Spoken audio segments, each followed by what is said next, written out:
Joining me now, Ohio Senator Rob Portman, member of the Foreign Relations Committee and former OMB director. So he gets to talk about all our topics. First of all, Senator Portman, thank you for coming on. You are a star. Larry, great to be on with you. You're a star in yesterday's Sunday talk shows. And I just wanted to I've not been a big fan of Mr. Biden in general, nor have I liked his foreign policy. But I'm willing to cut him some slack, Senator Portman, on one sentence. All right, one sentence. What do you make of that? Everyone's coming down on his head. It had just a little bit of Reagan-esque to it. Well, what I said yesterday is all of us think the world would be a better place without Vladimir Putin. But, Larry, knowing that he was overcome with emotion, I get it, because he had just met with refugees that day.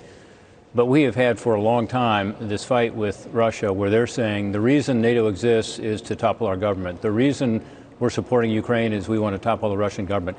It's propaganda. Nothing could be further from the truth. Ukraine just wants to live in peace, as you know. They have no offensive interest at all, and NATO is strictly a defensive pact. So that's the issue, is that it gives the propagandists in Moscow the ability to say, aha, we were right all along. This is about regime change. But it doesn't mean that any of us have any sympathy for Putin if we make that point. So, look, I think he was overcome with emotion. I was with those refugees, as you know, a couple weeks ago in Poland on the border with Ukraine. It's amazing. You know, they just, in tears, tell you about the horrors of war, tell you about their home being destroyed, tell you about their men being left behind to fight, and they don't know, what their status is. And they also say, help us more, help us more.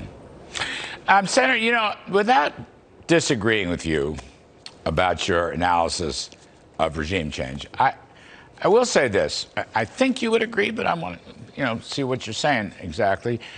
As long as Vladimir Putin is president of Russia, he's going to come back, no matter what deal. And I want to ask you about peace deals in Ukraine, but he's not going to let go. We will see more of him, and we could see more of his threats to NATO. So I know it's not our official government policy of regime change. I'm not sure what my own views would be if I were in the government or not. I guess you have to take it one step at a time, end the fighting in Ukraine first. But Senator, all right, I think you would agree, as long as Putin is there, A, he will continue to be a war criminal. B, he will still threaten the Ukraine and other territories next to the Ukraine. And C, he will continue to steal from the Russian people, whether it's $700 million yachts or whatever. And he'll continue to make trouble for us all around the world, including in the Middle East, with what's going on in Syria, backing up Iran, what's going on in Venezuela, where they have plenty of intelligence troops.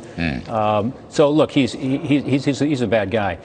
My hope, maybe I'm naive, is that if we have the rest of the world join us on these sanctions and they really work, that at some point the Russian people say, wait a minute, and certainly the people who support him the most, which is this elite, the oligarchs so-called, say, wait a minute, you talked about the $700 million yacht, which we should seize, by the way, and provide those funds to help these refugees. But at some point, these people are saying, well, wait a minute, I can't leave Russia. I can't show my face anywhere.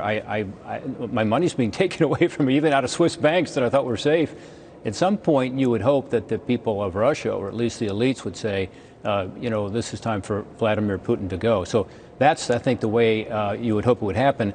And again, getting back to that statement, you and I don't disagree with it, nor do most people in America, I would think. On the other hand, you don't want to give the propagandists the ability to say, aha, this is what America and NATO and Ukraine was up to all along. And that might help him to strengthen his support rather than weaken his support. Our job is to weaken his support. All right. Well, you're closer to it and the intel than I am. I just, Senator, I don't want the U.S. to be intimidated by Vladimir Putin. And I frankly think that on the whole, up until maybe that one statement, but that's just one statement, that Joe Biden has been intimidated, and I think the Biden administration has been intimidated. And I just want to go back to the Brussels press conference, which I found so disappointing. There's no sanctions on energy, no sanctions on secondary banking, like your colleague Pat Toomey has been, I think, correctly calling for, or escrow, escrow bank accounts. So if you buy energy, you don't pay to Russia. Nothing about the MiGs, nothing about the S-300s. And really slow walking some military supplies. And also, Senator Portman, I've never really heard Biden say he thinks the Ukrainians can and should win the war. I mean, there's some things, it looks like, the Ukrainians have kind of stopped the Russians out. Yeah, instead of talking about what we can't do, we should be talking about how we're going to win, how we're going to help Ukraine to be able to win this war. And you're right. I mean, they have been extraordinarily brave on the battlefield, really much more resolute than the Putin military ever thought was possible. So he miscalculated badly there. He also miscalculated, I think, on NATO coming together. I think he saw how weak we were with Nord Stream 2 and so on. So we've made some progress, but not enough. You're right. And by the way, on energy, Larry, this is the single most important issue because, as you know, more than half of their exports are energy. Between 40 and 50% of their budget is paid for only by energy receipts coming into the country. So this is the big one. And we're doing a good job here now. Finally, the administration changed its view, as you know. Initially, they were not for banning Russian oil. Then they agreed to it. Also coal, also natural gas. That's good. But we're a relatively small player in this. We did not take a lot of Russian energy.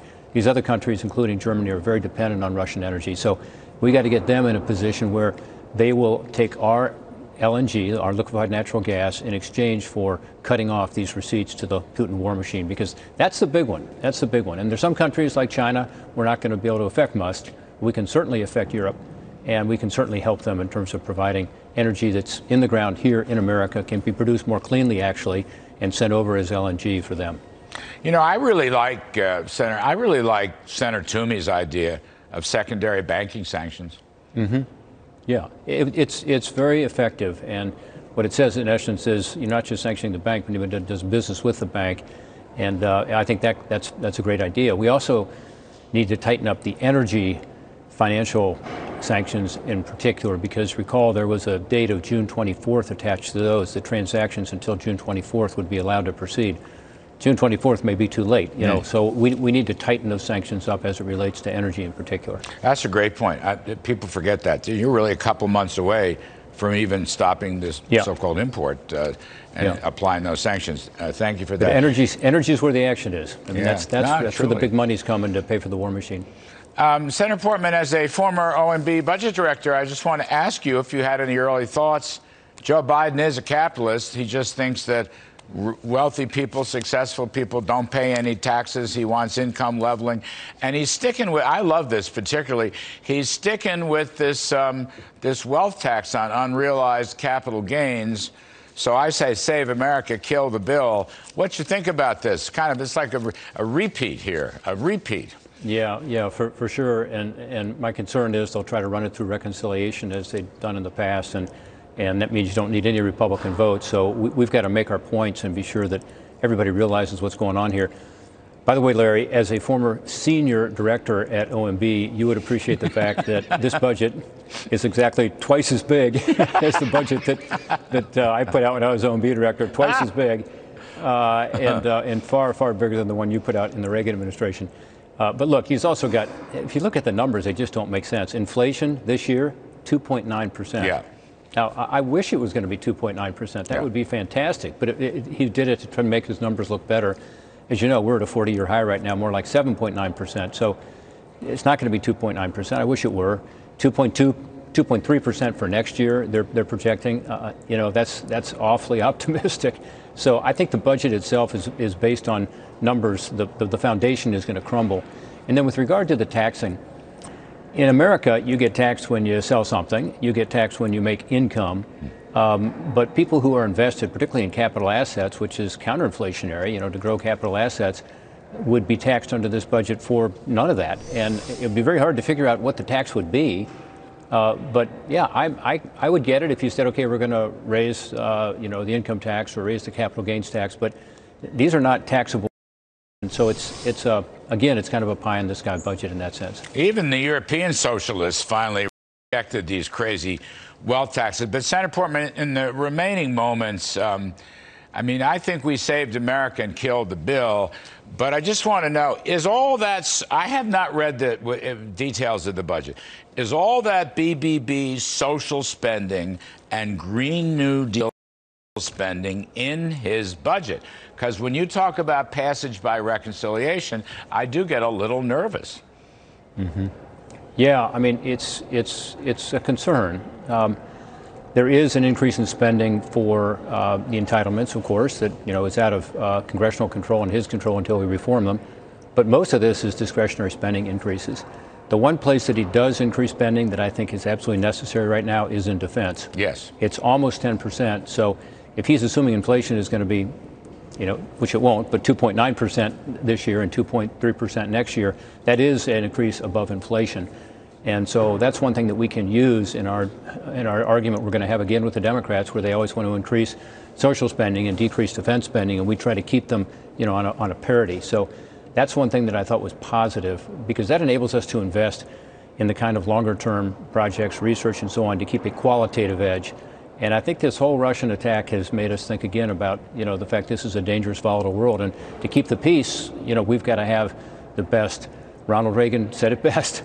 You get peace through strength. And so I think that's the best part of the budget, is the defense spending. Know what else I liked that the Gipper said, sir? We win, they lose. Yeah. Really love that. Yeah. Thank you, Senator Rob Portman. We appreciate your time, sir, very, very much. Always good to be on with you, pal. Take care. Coming up.